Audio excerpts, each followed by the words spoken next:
정말 오랜만에 단에 서면서 무엇을 전해야 할지 고심이 많았습니다. 저희가 최근에 계속해서 정렬과 파송에 대해서 얘기하고 있어요. 그래서 우리가 이 정렬과 파송에 대해서 더욱더 분명히 이해하고 배우고 있고, 실제로 우리가 이제 파송 받은 자로서 나아가도록 저희 계속 그 얘기를 하고 있어요. 그런데 이런 와중에 내가 전할 수 있는 정렬과 파송의 개념은 무엇일까라고 생각했습니다. 우리 정희택 목사님 설교 많이 하시는데 정 목사님은 하실 수 없는 내용들 있잖아요. 예를 들어서 왜 안 나가냐 이런 얘기 할 수 없잖아요. 빨리 나가시라, 왜 안 나가냐 이런 얘기 목사님이 하시기 힘들잖아요. 저는 할 수 있습니다, 여러분. 저는 담임이 아니니까요. 여러분 나가십시오. 제가 할 수 있는 말이 있다고 생각했습니다. 우리 정 목사님이 하실 수 없는 말, 그 중에 제가 할 수 있는 말들이 있다라고 느꼈고요. 하나님께서 저에게 주신 감동들을 여러분과 나눴으면 좋겠다라는 생각이 들었습니다. 저희가 계속 파송을 말하고 있고요. 실제로 파송의 기름 부음이 흘러갈 수 있도록 특별히 2월에는 이렇게 특별한 예식을 하고 있어요. 그래서 2주 전에는 우리 교사 임명 파송식을 했고요. 오늘은 졸업 파송식을 했습니다. 파송의 기름 부음이 부어지고 있는 게 느껴지시나요? 그래서 이 파송의 기름 부음이 점점 교회가 덮여지길 원한다, 덮여졌으면 좋겠다라는 생각을 갖고 이렇게 하고 있어요. 그래서 여러분 임명을 받았을 때 어떤 느낌이 듭니까? 내가 이제 적어도 한 걸음이라도 밖으로 나아간다, 부르심으로 나아간다는 느낌이 들지 않으십니까? 여러분이 이들을 위해 기도하셨을 때, 그림을 그릴 때, 이제 이 사람을 보낸다는 마음으로 기도하셨잖아요. 이제 한 걸음을 더 나아가서 이제 좀 더 구체적인 그림으로 나아가는 것들을 머리에 상상하시면서 기도하셨을 거예요. 점점 우리가 이런 예식들을 하면서 파송의 기름 부음이 우리 가운데 부어지고 있는 것을 느낍니다. 교회에서는 계속해서 비전이 선포되고 있습니다. 여러분의 직임과 부르심의 영역으로 나아가십시오. 하나님이 이끄시는 대로 나아가십시오. 계속 파송을 얘기하고 있어요. 정 목사님 정말 지겹도록 파송을 얘기하고 있습니다. 저희는 기가 닳도록 파송을 듣고 있어요. 근데 막상 저희가 파송에 대해서 생각했을 때 아직 나랑은 너무 먼 것 같아요. 너무 많이 듣지만 이제 지식으로는 알겠는데 파송이라는 얘기를 들었을 때 나와는 상관없는 이야기, 혹은 내가 파송은 받겠고 파송은 받을 수도 있고 파송을 받아서 가겠지만 아직은 먼 이후의 이야기라고 생각하고 내 이야기로 듣지 않는 부분이 많습니다. 그래서 당장 내가 파송을 하면 무엇을 해야 되는지, 내가 파송으로서 파송받은 자로서 어떻게 나아가야 되는지 구체적으로 그림이 지지 않고 있는 모습을 보았습니다. 그래서 제가 고민했습니다. 어떻게 하면 보낼 수 있을까? 저는 보낸다고 막 얘기를 할 수 있으니까 어떻게 하면 보낼 수 있을까 생각하고 기도하고 고민해 보았습니다. 우리가 분명히 했습니다. 우리는 다 사역자고 우리는 다 나아가야 되는 사람이고 오중직임을 가지고 있는 사람이라고 분명히 했고요. 그래서 반드시 나가야 된다라고 하나님의 비전을 계속해서 선포하고 있는데 우리의 생각과 행동은 아직도 제자리인 거예요. 왜 하나님 우리가 아직도 머무르고 있을까요? 라고 하나님께 물어봤을 때 하나님께서 저에게 주신 감동은 파송이 구체적이지 않다.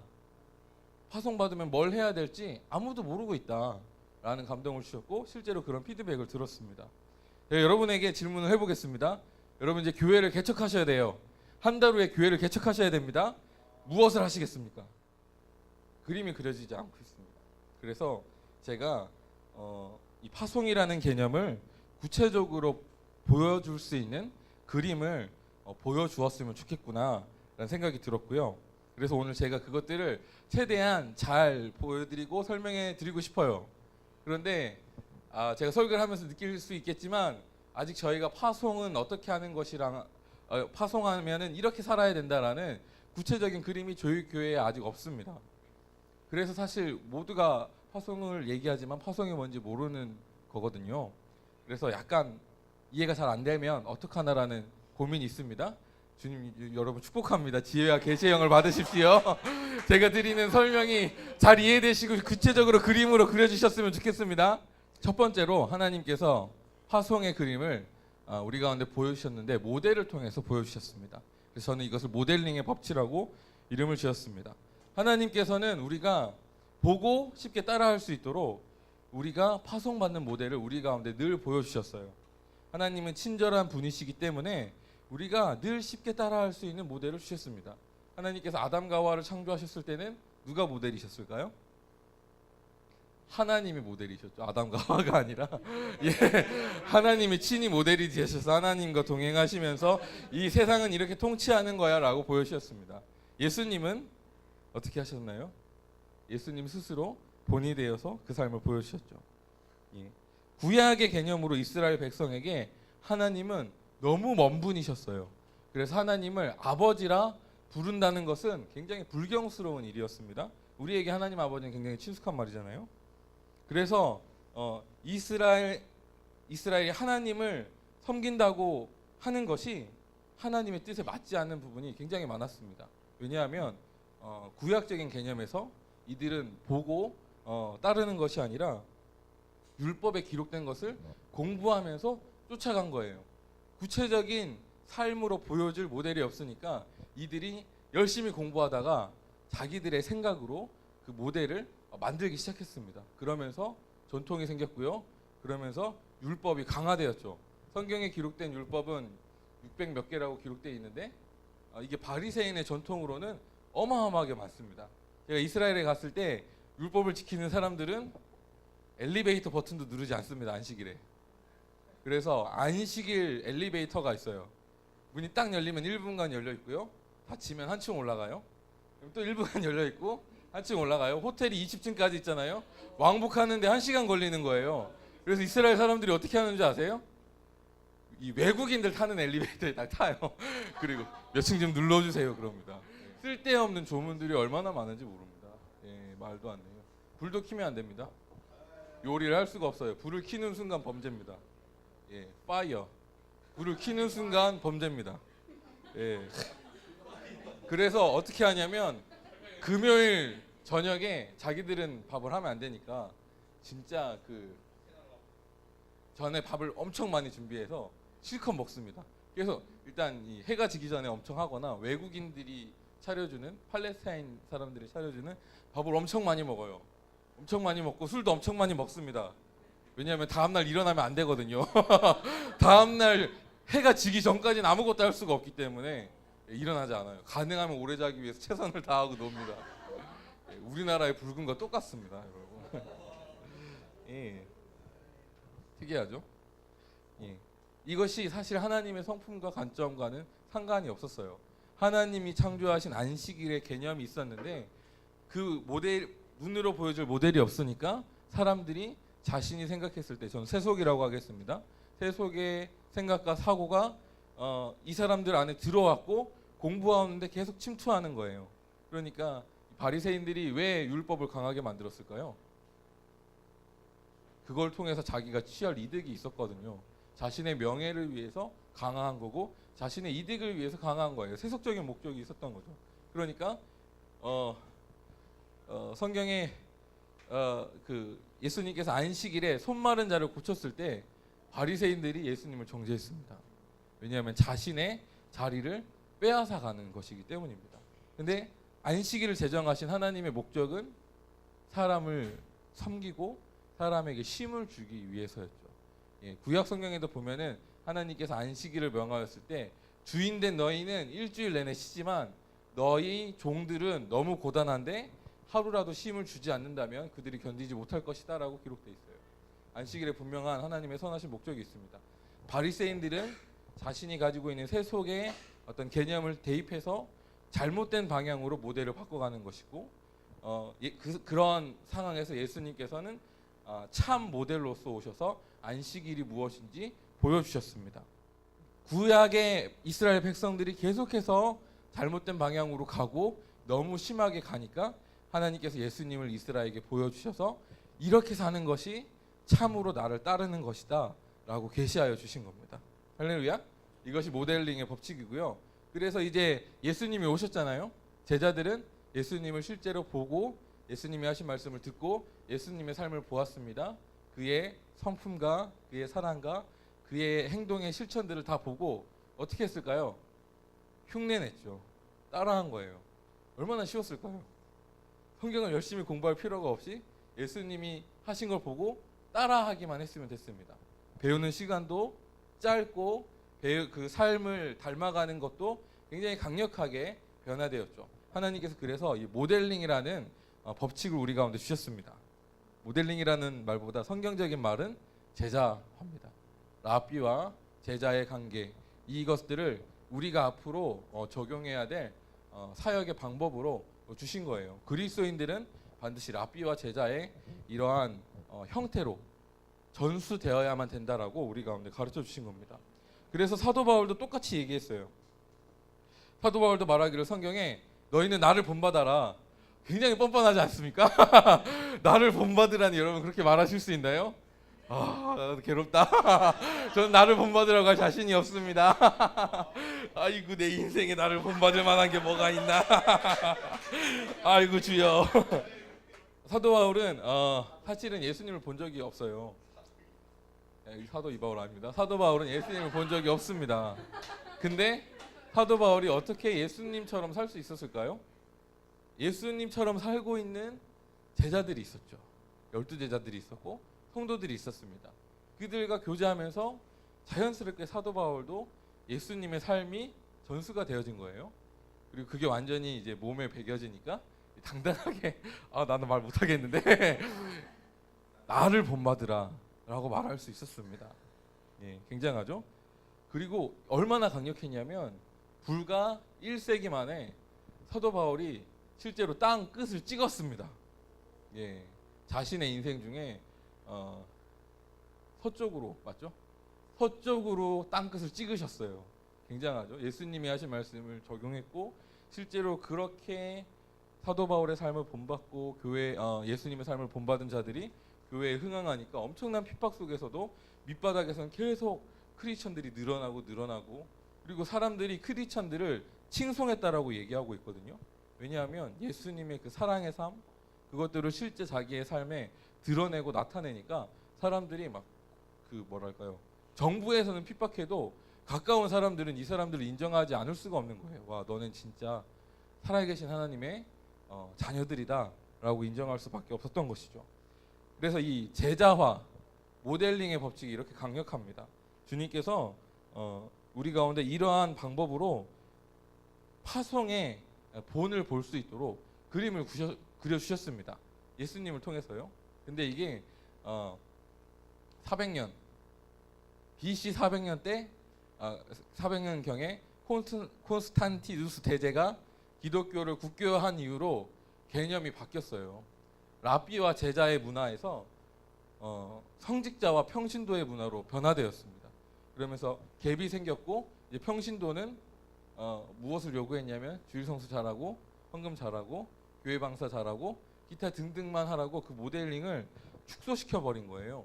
저희는 굉장히 축소된 성도의 모델을 머릿속에 가지고 있습니다. 근데 여러분 성경을 보십시오. 예수님이 말한 게 모두 다 저희에게 말한 겁니다.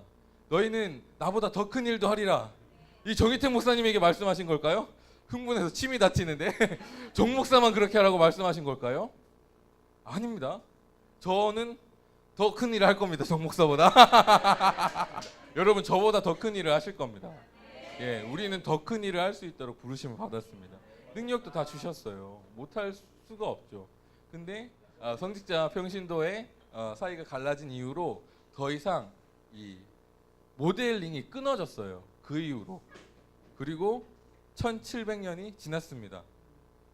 그리고 세상은 1700년 동안 변화됐습니다. 한 시대의 변화는 크지 않습니다. 그래서 내가 전 세대의 모델링을 받았어요. 그러면 나는 새로운 모델로서 자라나기에 큰 어려움이 없습니다. 한두 개 시대에 맞게 변하면 되는 거예요. 근데 그 변화의 순서가 1700년이다. 그 갭이 1700년이다 라고 한다면 우리가 성경에 나와 있는 예수님의 모델로서 이 세상을 살아간다는 것은 사실 굉장히 사회적으로 문화적으로 맞지 않는 부분이 많습니다. 예. 그러니까 사도 바울이 예수님을 본받으라고 하지 않았어요. 나를 본받으라고 했습니다. 왜냐하면 사도 바울은 그 시대의 문화의 전도자로서의 삶을 보여줄 수 있는 모델이 될 수 있었죠. 근데 사도 바울은 예수님을 본받아서 전도자가 됐는데 그 다음 세대들이 예수님을 보고는 전도자가 되기가 쉽지가 않았죠. 왜냐하면 잘 통하는 사역들, 스킬들, 언어들, 신학들, 정리된 것들을 모델을 이렇게 이어받았어야 됐거든요. 이어받지 못한 모델로서 1700년이 지났습니다. 지금 이 시대에 우리가 성경을 보고는 아, 이게 파송받은 자의 모델이구나 라고 느낀다는 것이 굉장히 쉽지 않습니다. 그래서 저희에게는 새로운 모델이 필요합니다. 이 시대에 맞고 성경적이고 그런 모델들이 저희 안에 일어난다면 파송의 모델이 무엇인지 저희가 분명히 더욱더 구체적으로 알 수 있게 될 것이라고 생각합니다. 저는 그리고 그 모델들을 여러분이 세우셨으면 좋겠습니다. 아멘. 예, 좀 부담스러운 얘기인데 여러분들이 한 명 한 명이 파송 받은 자로서의 모델이 되셔야 이 놀라운 파송의 기름 부음이 강력하게 역사하게 될 것입니다. 예, 일본에 한 프랜차이즈 식당이 있었습니다. 한때 호황기를 맞았는데 그 CEO가 병에 들어서 굉장히 이제 그 경영에 손을 놓게 되고 굉장히 많은 식당들이 이제 문을 닫고 이제 한 10개 정도의 점포만 남은 그런 프랜차이즈 식당이 있었어요. 근데 이제 병에 걸렸던 CEO는 돌아가고 그 자녀가 그 회사를 물려받게 되었습니다. 근데 이 자녀는 경험이 없어요. 다른 일을 하다가 갑자기 돌아가시는 바람에 이 식당을 맡게 됐거든요. 그래서 나 어떡하지? 경영을 할 자신이 없는 거예요. 그래서 생각했던 방법이 다른 식당은 모르겠다. 나는 그냥 한 식당만 열심히 해서 잘해봐야 되겠다라고 마음을 먹고 한 식당을 굉장히 열심히 노력을 했어요. 그리고 2년 고생하니까 그 식당이 이제 다시 이전에 무너졌던 그런 것이 아니라 새로운 문화와 새로운 음식도 개발됐을 거고 서빙하는 방법도 개발됐을 거고 뭐랄까 인테리어라든가 분위기가 변화됐을 겁니다. 그러니까 사람들이 보고 좋다, 이 식당 좋구나 하고 다시 그 식당에 사람이 몰려들었어요. 빚이 엄청났는데 유일하게 그 식당만 이제 흑자로 돌아섰습니다. 그리고 나서 어떻게 했을까요? 그 CEO가 자기가 한 걸 그대로 다른 식당에게 전수한 거예요. 거기 가니까 또 통하는 거죠. 왜냐하면 시대적으로 통하는 모델이기 때문입니다. 전수하니까 그리고 또 다른 식당에도 하니까 다 통하는 거예요. 그래서 위기를 극복하고 호황기로 들어갈 수 있다라고 그런 얘기를 제가 경제지에서 읽었습니다. 예, 모델링의 법칙이죠. 우리 가운데 뭐랄까요, 이 말이 약간 웃긴데 잘 되는 모델 하나가 있으면 모두가 다 잘 될 수 있습니다. 아멘. 예, 기름 부으시면 흐르고 제가 돌파하면 여러분들이 돌파하는 것이고, 아멘. 그렇습니다. 그렇게 우리가 성경에 기록된 이 모델링의 법칙을 여러분 마음에 새기셨으면 좋겠습니다. 제가 바라는 것은 여러분들이 이제 그 모델들을 찾으실 수 있는 눈을 가지셨으면 좋겠어요. 우리 정희택 목사님이 매달 이제 사람을 데려올 겁니다. 그 모델을 보여줄 거예요. 여러분 마크 비서 보셨나요? 예, 마크 비서는 선지자로서 파송받은 사람이죠. 우리가 마크 비서를 보면 선지자로 파송받은 삶이 어떻다라는 것을 실제로 느낄 수 있는 거죠. 그분을 보고 모델링 한다면 우리는 더 빨리 선지자로서, 탁월한 선지자로서 들어갈 수 있습니다. 이게 우스갯소리인데 WLI에 굉장히 영향력 있는 목사님이 계십니다. 양결 목사님 계시거든요. 이분이 축사 사역과 치유 사역에 굉장히 강력한 분이세요. 그러니까 많은 WLI 목회자분들이 이분을 모델링을 했습니다. 그래서 제가 처음에 우리 상필 형님 기도하는 걸 듣고 깜짝 놀랐습니다. 어떻게 이렇게 기도할 수 있을까? 정수리 열려라는 그런 얘기를 어떻게 이렇게 아무렇지도 않게 하실 수 있을까? 라는 생각이 들었어요. 근데 제가 이제 WLI 목사님들이랑 친해져서 기도 사역하는 걸 봤는데 다 똑같이 하시더라고요. 정수리 열려. 모든 목사님이 정수리 열려. 불은 들어가. 뜯어져. 예. 근데 굉장히 영향력 있게 치유와 축사가 온 WLI를 덮어버렸습니다. 예, 좋은 모델인 것이죠. 이게 모델링의 법칙입니다. 물론 이 모델은 저희 충청도에는 너무 세서 약간 수정이 필요하지만 저는 이렇게 그 모델을 했을 때 우리가 그냥은 공부로는 배울 수 없는 초스피드로 실제까지 나아갈 수 있는 법칙과 기름 부으심의 전이가 있는 것이죠. 그래서 여러분 이 모델링의 법칙을 여러분의 마음과 눈에 새기시길 바랍니다. 그래서 내가 모델을 삼을 수 있는 내 부르심에 맞는 분들을 발견한다면 그들을 보고 본받으시기를 축복합니다. 정렬할 것입니다. 계속해서 사도들이 올 거고 복음 전도자들이 올 거고 선지자들이 올 거예요. 그러면 은혜 받고 끝나는 것이 아니라 저 사람은 내가 모델로 삼아서 내가 본받아야 될 사람이다라고 찍고 그 사람의 삶을 보고 본받으시기를 축복합니다. 그래서 우리가 더욱더 빨리 부르심의 영역으로 나아가고 파송받은 자의 위치로 나아가는 저희 킹스 주빌리 교회가 되었으면 좋겠습니다. 예, 아까도 얘기했지만 제가 여러분들에게 우리가 파송받은 사람으로서 구체적인 그림이 없다라고 설명해 드렸어요. 사실 제가 본이 되어서 여러분 이렇게 하십시오 라고 설명해 드리면 좋겠지만 제가 간증이 별로 없습니다. 파송 교회를 개척한 지 오래되지 않아서 간증이 없습니다. 만약에 제가 막 제 삶을 간증으로 설명해 드릴 수 있었다면 정말 빠르게 모델링이 우리 가운데 일어나서 빠르게 교회가 개척되고 일어나는 일들이 일어났을 거예요. 근데 아직 구체적이진 않습니다. 그리고 제가 가는 영역이 여러분의 영역과는 다릅니다. 그렇기 때문에 저는 저희 교회가 이 정열과 파송으로 급속하게 가기 위해선 우리 마음에 이런 마음이 있었으면 좋겠습니다. 내가 모델이 되리라. 이래가 이제 일터로 파송됐습니다. 예, 졸업을 하고 이래야 네 얘기하고 있는데 이래가 파송됐습니다. 일터로 파송됐어요. 이래가 이제 거기에서 일터로 파송받은 자로서의 모델로서 삶을 살아내고 영향력을 발휘한다면 놀라운 모델로서 영향력을 이제 교회 가운데 흘려보낼 수 있겠죠. 축복합니다. 우리 김유아 집사님께서 예술 영역에 계세요. 여기에서 교회를 개척하고 영향력을 발휘하신다면 예술 영역 가운데 교회 개척 모델로서 김유아 집사님이 되실 수 있습니다. 우리 요셉 형제 재정 영역에 파송받은 자의 모델이 될 수 있죠. 예, 우리 예지자매, 예지 팀장님 미디어 영역에 파송받은 자의 모델이 될 수 있습니다. 예, 축복합니다, 여러분. 모두가 모델이 되어주시길 바랍니다. 올 하나의 목표는 내가 모델이 되는 것이고 여러분들이 모델이 되는 것입니다. 예, 일단 저희가 파송이라고 말했을 때 저희 교회가 얘기하는 것은 일반적으로 교회 개척입니다. 여러분, 교회 개척하면 뭐 하셔야 될까요? 장소 구하고, 예, 사람 구하고, 계약한 다음에 의자 사고, 강대상 사고, 등 갈고, 인테리어 하고, 프로젝트 달고, 컴퓨터 갖다 놓으면은 교회인가요? 우리가 그걸 할 필요가 있을까요? 없죠. 예, 그런 거 하실 필요 없습니다. 저희 교회에 킹스 주빌리 교회가 있는데 이미 저희 교회 안에 많은 교회들이 이미 있습니다. 레인보우 초치가 나왔고요. 다음 세대의 교회가 나왔습니다. 이름이 뭐라고 하시죠? 킹주 어린이 교회. 예, 확정되지 않았지만 지금 이름이 만들어지고 있습니다. 어린이 교회 두 개의 교회가 나왔고요.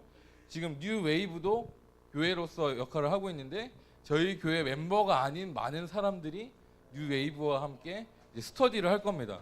놀랍죠? 세 번째 교회가 개척됐고요. 앞으로 개척될 교회가 재정 영역 교회, 가정 교회, 캠퍼스 교회 등등이 있습니다. 예. 이렇게 교회가 개척되면 이제 저희 킹스 주빌리와 빠이빠이 하는 건가요? 우린 끝났어요. 우린 더 이상 만날 수 없어요. 행정과 모든 시스템을 달리할게요. 아닙니다. 예, 그렇지 않습니다. 멀리 보면 그렇게 되었으면 좋겠습니다. 진짜 강력하고 큰 부흥이 일어나서 저희 교회보다 더 많이 모이게 되면 얼마나 영광스러울까요? 예, 지금 저희 멤버들보다. 예, 하지만 지금은 그렇지 않습니다. 만약에 규모가 커져서 분리될지라도 저희의 연결은 더욱더 견고해질 것입니다. 교회 개척을 여러분이 이제 시작하실 겁니다. 그러면 몇 명의 인원이 필요할까요? 몇 명 정도면 교회를 개척할 수 있다라고 여러분 생각하시나요? 두세 명. 예. 그 정도만 생각하셔도 여러분 굉장히 좋습니다. 근데 한 명만 있으면 충분합니다. 예. 비전을 가지고 있는 사람 한 명만 있으면 교회는 대척될 수 있습니다. 저희가 오중 사역팀을 운영하고 준비시키는 이유가 여기에 있어요. 내가 비전이 있습니다. 그러면 비전을 가지고 이제 그 교회로, 그 영역으로 나아가겠다고 선포를 하는 거예요. 선포하는 순간 교회는 개척되었습니다, 여러분. 그리고 그 일을 감당하려면 많은 자원들이 필요하잖아요. 인적 자원들. 팀으로 갈 수 있으면 정말 좋지만 그것이 어렵다면 같이 섬겨줄 수 있는 오중 사역 팀이 있습니다. 그들과 단기로 조직해서 나아가는 겁니다. 나아가면 주님께서 평화의 사람을 만나게 해주실 거예요. 그러면 비로소 진짜 교회가 개척된 거죠. 실제로 사역할 수 있는 교회가 개척된 겁니다. 초기에는 외부의 도움을 받아서 사람들을 붙여주는 사람들을 섬기고 이제 조금 지나면 붙여진 사람들을 세워서 그 사람들을 사역자로 데리고 나아가면 됩니다. 그렇기 때문에 저희가 단 한 사람만 있으면 교회를 시작할 수 있습니다. 장소는 어디든지 좋습니다. 거리에서 예배하셔도 되고요. 학교 운동장에서 모이셔도 좋고요. 여기서 모이셔도 좋고요. 커피숍에서 모이셔도 좋고 어디서든 좋습니다. 근데 비전만 있으면 교회로 섬길 수 있습니다. 만약 예를 들어서 가정교회에 세웠습니다. 근데 여기서 예배를 기름 부음 있게 인도해 줄 사람이 없어요. 그럼 왕의 노래에게 말씀해 주십시오. 그러면 제가 사람을 파송해 드리든가 제가 가서 섬겨 드리겠습니다. 그러면 거기에 예배가 기름 부어지고 활성화되고 필요한 영적인 것들이 공급되겠죠. 그럼 그 사람이 붙여지고 그 안에 예배 인도자의 기름 부음이 있는 사람을 데리고 이렇게 만나서 훈련하고 세워서 그 사람을 인도하게 하고 저는 빠지면 되는 겁니다. 예, 얼마든지 가능하죠. 모든 직임이 다 가능합니다. 그래서 저희가 계속해서 오중사역팀을 운영하고 있습니다. 그렇기 때문에 비전을 가지고 있는 한 명만 있으면 믿음으로 한 발을 내디딘다면 저희는 교회를 개척할 수 있습니다. 파송이 결코 멀리 있지 않습니다. 예.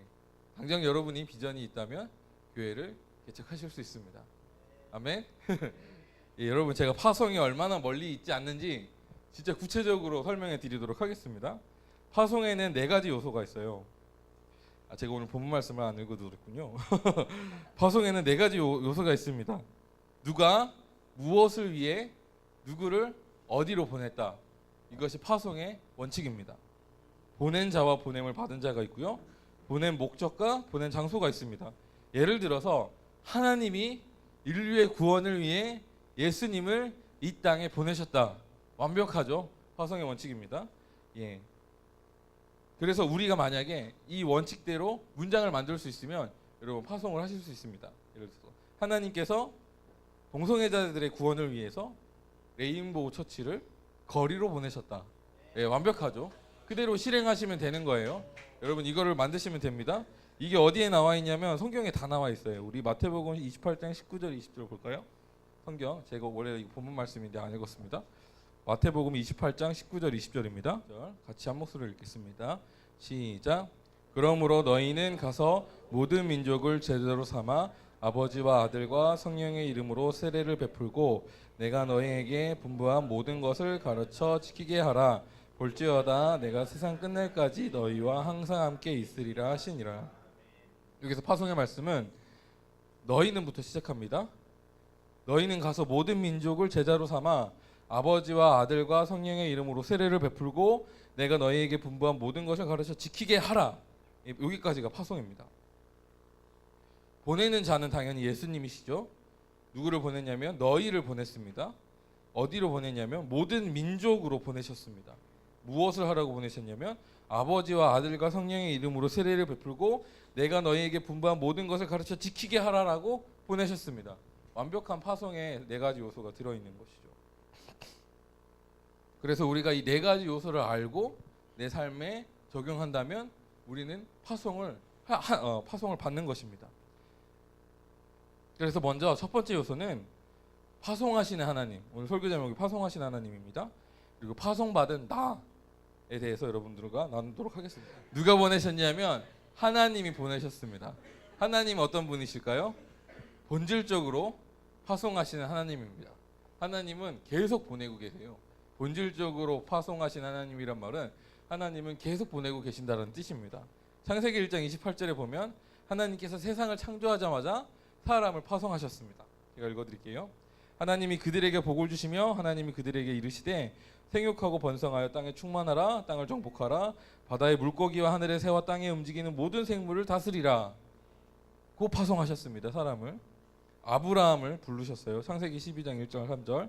여호와께서 아브라함에게 이르시되 너는 너의 고향과 친척과 아비의 집을 떠나 내가 내게 보여줄 땅으로 가라. 내가 너로 큰 민족을 이루고 내게 복을 주어 내 이름을 창대하게 하리니 너는 복이 될지라. 우리의 믿음의 조상인 아브라함도 보내셨습니다. 그리고 우리가 방금 읽었던 본문 말씀 마태복음 18장 19절 20절 우리 한 번만 더 읽을게요. 한 목소리로 읽겠습니다. 준비되셨나요? 시작. 그러므로 너희는 가서 모든 민족을 제자로 삼아 아버지와 아들과 성령의 이름으로 세례를 베풀고 내가 너희에게 분부한 모든 것을 가르쳐 지키게 하라. 볼지어다 내가 세상 끝날까지 너희와 항상 함께 있으리라 하시니라. 아멘. 하나님은 이미 계속해서 보내고 계십니다. 본질적으로 파송하시는 하나님이시기 때문입니다. 그리고 지금도 끊임없이 우리에게 목적과 방향을 주고 가라고 말씀하고 계십니다. 하나님이 본질적으로 파송하시는 하나님이시고 우리 하나님께 피조된 존재로서 우리는 본질적으로 파송받은 존재입니다. 이미 파송받으셨습니다. 그래서 이 창조의 개념 안에서 파송의 개념이 항상 붙어 있습니다. 떨어질 수가 없어요. 저희가 창조하시는 하나님을 믿잖아요. 그럼 여러분은 파송하시는 하나님을 믿는 거예요. 나는 창조주를 믿어요 라고 하는데 하나님이 나를 보내셨다는 것을 안 믿는다면 그거는 말도 안 되는 거예요, 사실은. 왜냐하면 창조주 하나님은 파송하시는 하나님이기 때문입니다. 그리고 내가 창조된 피조물이라면 나는 이미 창조된 파송받은 존재인 것이죠. 본질적으로 우린 이미 파송받은 존재입니다.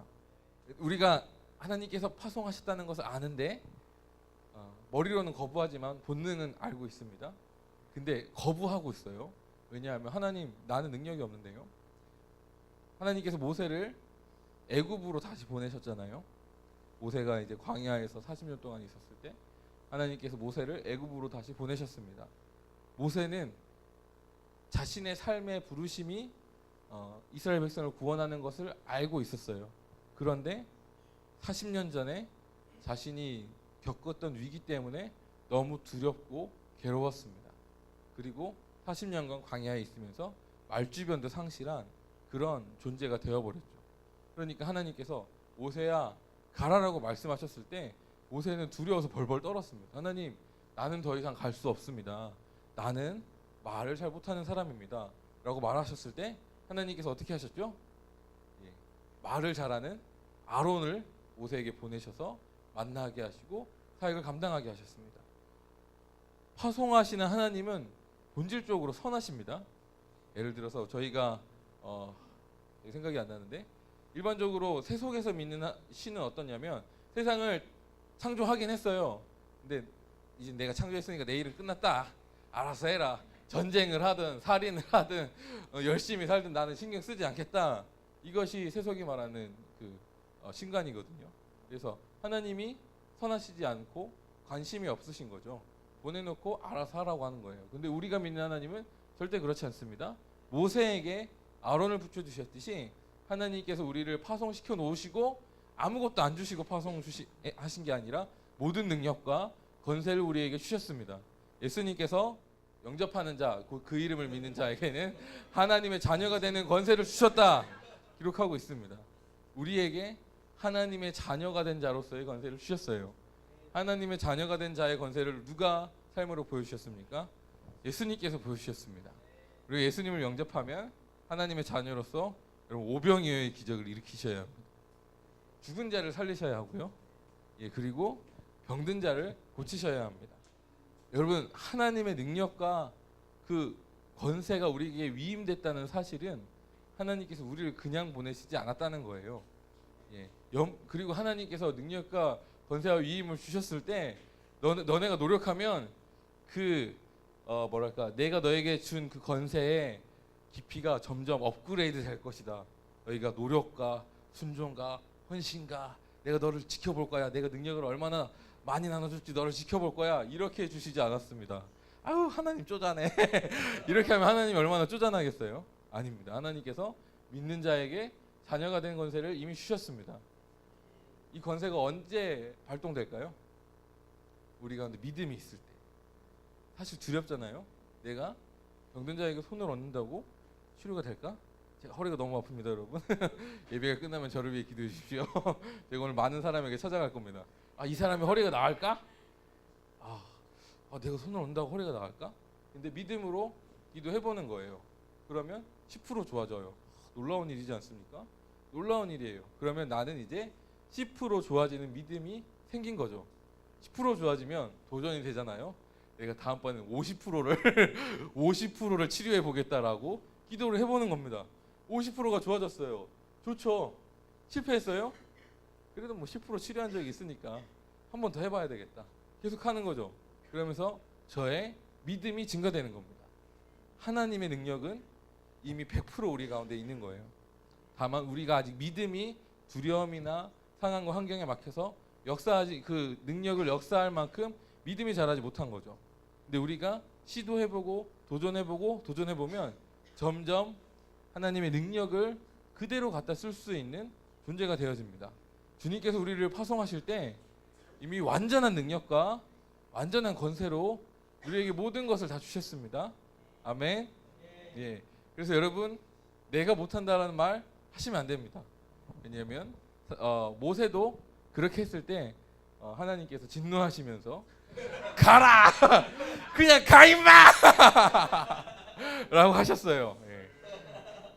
주님께서 모든 것을 주셨기 때문에 그렇게 말씀하시는 겁니다. 여러분 그냥 가십시오. 예수님께서 승천하시고 제자들을 보내실 때 가라고 하시기 전에 기다리라고 했어요. 성령의 능력으로 덧입기 전에.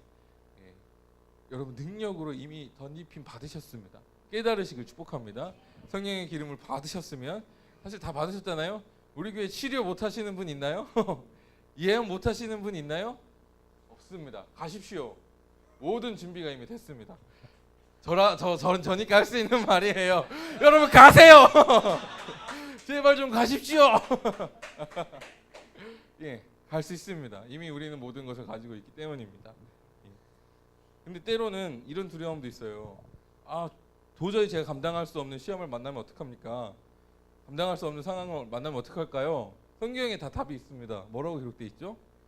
감당할 수 있는 시험 밖에는 주님께서 주시지 않는다라고 되어 있고요. 감당할 수 없을 때는 피할 길을 주신다. 할렐루야. 나만 흥분하네. 하나님께서 얼마나 선하신지. 예. 피할 수도 있게 해주신대요. 너무 선하시지 않습니까? 나만 신났네. 예. 그리고 하나님께서 혼자 가는 걸 힘든 걸 아시고 항상 사람을 붙여주십니다. 예수님께서 제자들을 전도하라고 보내실 때 혼자 보내시지 않았어요. 반드시 팀으로 보내셨습니다. 목사님 근데 저는 팀이 없는데요. 그래서 주님께서 또 다른 전략을 주셨는데 하나님께서 어딜 가든지 평화의 사람을 예비해 두세요. 평화의 사람을 찾으면 그 사람이 예수님을 아무것도 모르는 투자백인데 그 사람을 만나면 그 사람과 내가 연합해서 놀라운 하나님의 파송을 감당할 수 있는 힘이 되는 것입니다. 여러분 그렇게 되시기를 축복합니다. 주님께서 어디로 우리를 보내셨냐면 본질적으로 파송하시는 하나님이기 때문에 여러분 이미 본질적으로 파송을 받고 계세요. 어디로 파송을 받으셨나요? 킹스주빌리교회에 파송 받으셨습니까? 좋습니다. 또 어디로 파송 받으셨나요? 예, 여러분 집으로 파송 받으셨습니다. 지금 내가 있는 곳이 이미 파송을 받은 거예요. 왜냐하면 하나님은 본질적으로 파송하시는 분이기 때문입니다. 내가 왜 이 사람과 결혼했을까? 하나님 왜 저에게 이런 남편을, 이런 아내를 만나게 하신 거죠? 예. 하나님이 우리를 보내신 파송의 목적이 있습니다. 우리가 이렇게 물어보면 하나님께서 우리 가운데 가르쳐 주시겠죠. 저희 아이들이 있습니다. 5606 예배 시간에 파송 받아가지고 계속 회방하는 예, 농담입니다. 예. 이 아이들이 파송을 잘 감당하고 있을까요? 본질적으로 파송을 감당하는 부분들이 있습니다. 첫 번째는요, 저희 가족을 견고하게 지켜주고 있어요. 만약에 자녀가 없으면 저희가 훨씬 더 갈라지기 쉬웠을 겁니다. 물론 그런 일은 없지만, 예.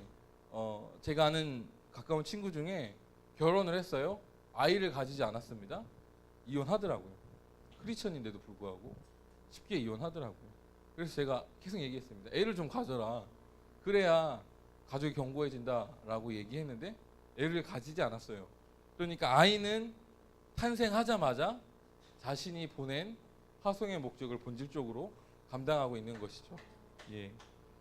또 하나, 두 번째 우리 아이가 감당하고 있는 파송의 목적이 있습니다. 애가 있으니까 제가 진짜 열심히 살고 있습니다. 먹여 살리는 게 쉽지가 않아요. 근데 진짜 열심히 살 수 있는 제 삶에 동기를 부여해주고 있습니다. 예. 존재만으로 감당하고 있는 일이 있어요. 여러분들도 존재만으로 감당하고 있는 파송의 부르심을 감당하고 있습니다. 놀랍지 않습니까? 우리가 이것들을 깨달았으면 좋겠어요. 대부분 가정이 이미 성경적인 원리와 개념 안에서 순기능을 하고 있습니다.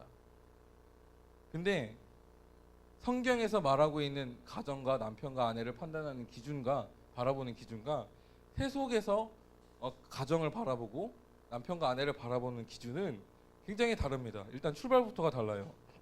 성경은 남편이 나를 위해서 파송했다라고 얘기하지 않아요. 이게 세속적인 겁니다. 내가 아내를 위해서 파송받았다.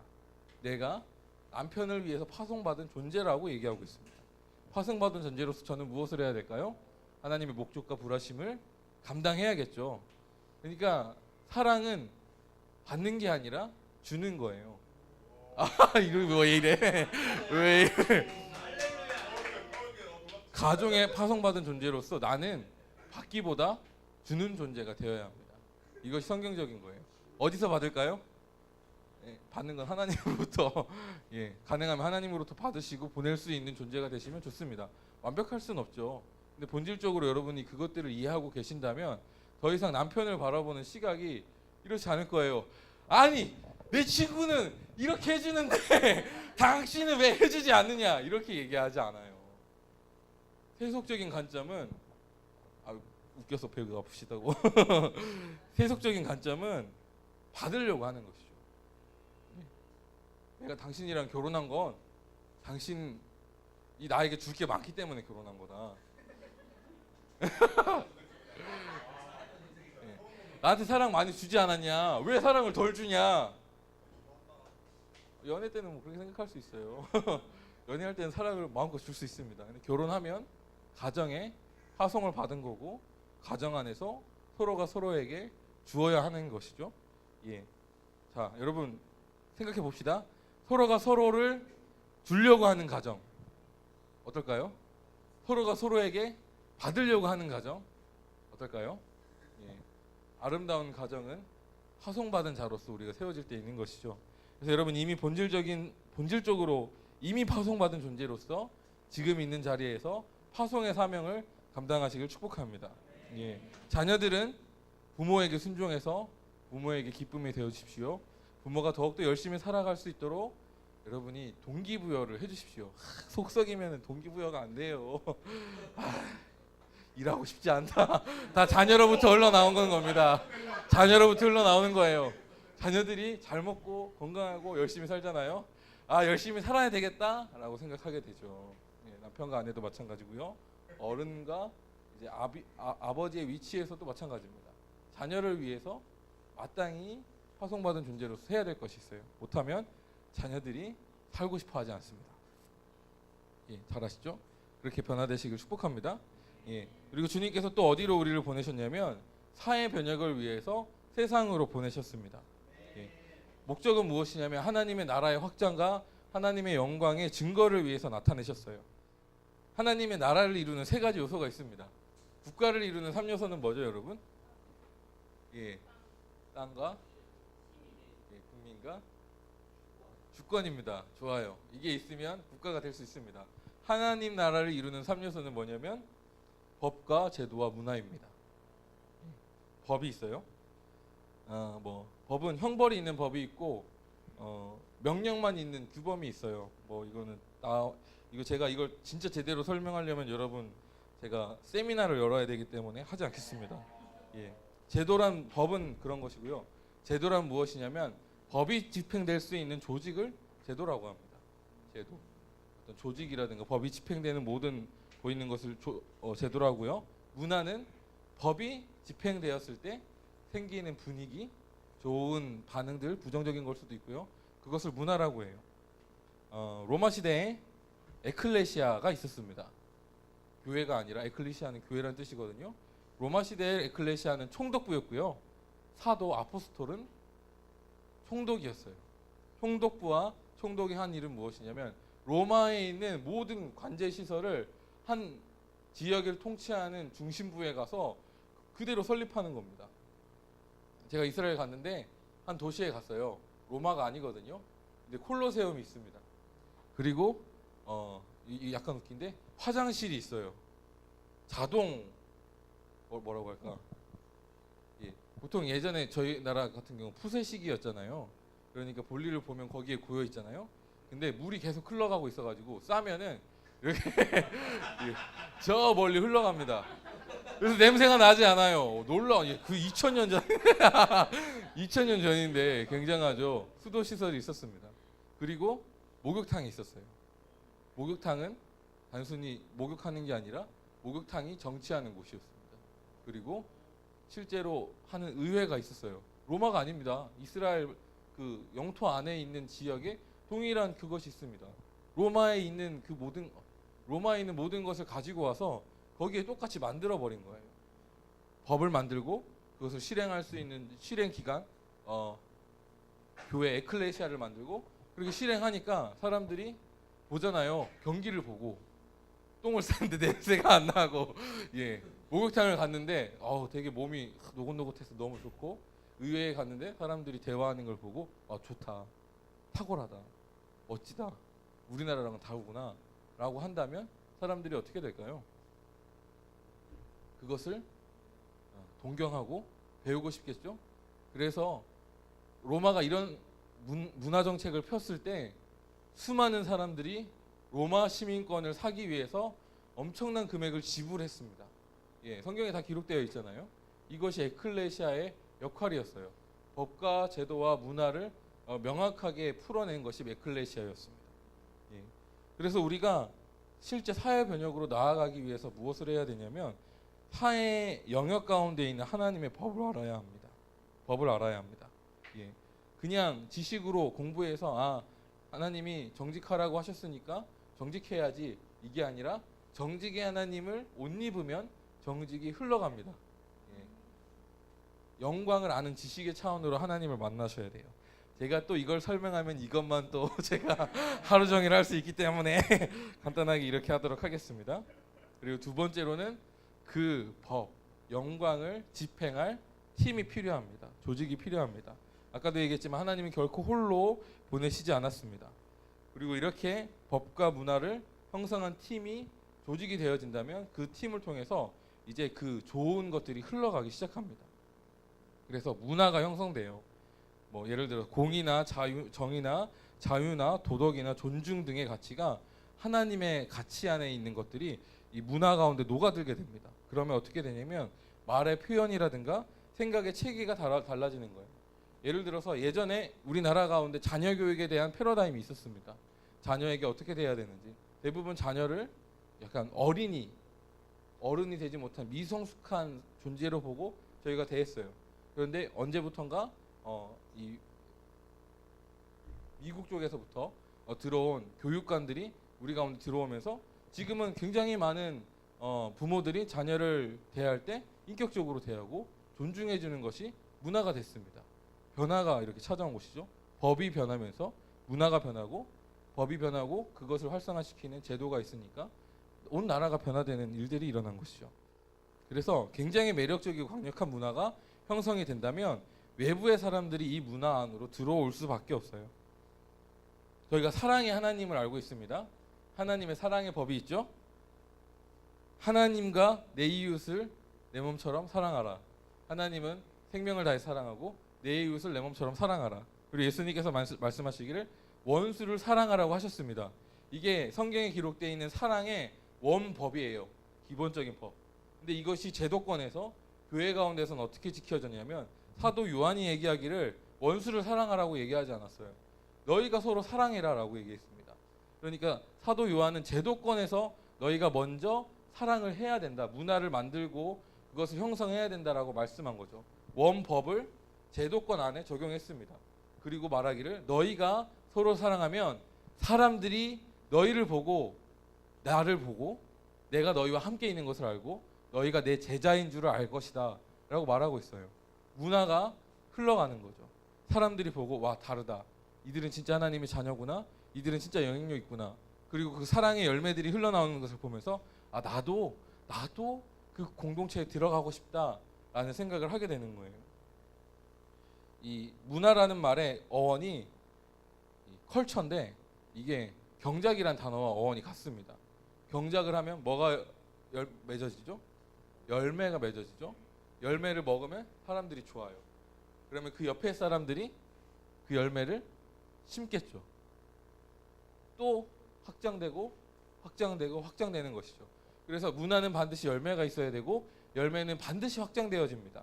그래서 우리가 파송을 받았을 때 여러분 어떻게 생각하셔야 되냐면 하나님의 법을 알고 하나님의 법을 집행할 수 있는 팀이 있어야 되고 팀 안에서 이 좋은 열매가 나타나고 공유되기 시작하면 사람들이 그것을 보고 팀 안으로 들어오려고 노력하기 시작하는 거예요. 예. 근데 심지어 이거는 긍정적인 부분도 있고 부정적인 부분도 역사하고 있습니다. 예. 방금 제가 얘기했던 사랑의 하나님에 대한 법을 적용했던 건 긍정적인 것이고요. 부정적인 부분은 이런 것이 있습니다. 저희 나라에 마녀 사냥의 문화가 있어요.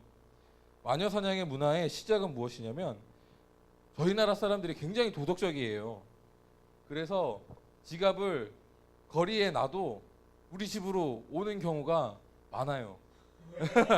저는 잃어버렸는데 그런 일들이 많다고 하더라고요. 예를 들어서 카페에 지갑 놓고 핸드폰 놓고 아무도 없는데 혼자 화장실 갔다 오잖아요. 그대로 있잖아요. 없어질 거라고 생각하지 않죠. 근데 미국 같은 경우는 잠깐만 눈을 돌려도 사라지고 외국 같은 경우는 놓고 잠깐만 눈을 돌려도 없어진대요. 예. 브라질 같은 경우 여러분 영상 보셨어요? 길거리 가고 있는데 아이들이 사람 가방을 잡고 막 도망가요. 그리고 그 가방 훔쳐가려고 계속 이렇게 따라다녀요. 예. 거기는 도덕적인 기준이 없는 거죠. 사람들에게. 저희 나라는 굉장히 도덕적인 기준, 법을 가지고 있습니다. 그래서 이 법을 실행을 해요. 도덕적으로 어긋났다 그러면 법을 실행하십니다. 어디서 실행하시냐면 예, 키보드로 실행하십니다. 예, 인터넷으로 막 실행하세요. 아, 나쁜 놈 하면서 막 계속 욕하고 실행하십니다. 그러면은 긍정적인 이제 문화가 형성되는 거죠. 실제로 법의 제도권 안에서 심판할 수 없는 자들은 키보드 워리어를 통해서 심판돼서 괴로움을 당하고 처벌을 받습니다. 사회적인 격리가 돼요. 이건 긍정적인 거예요.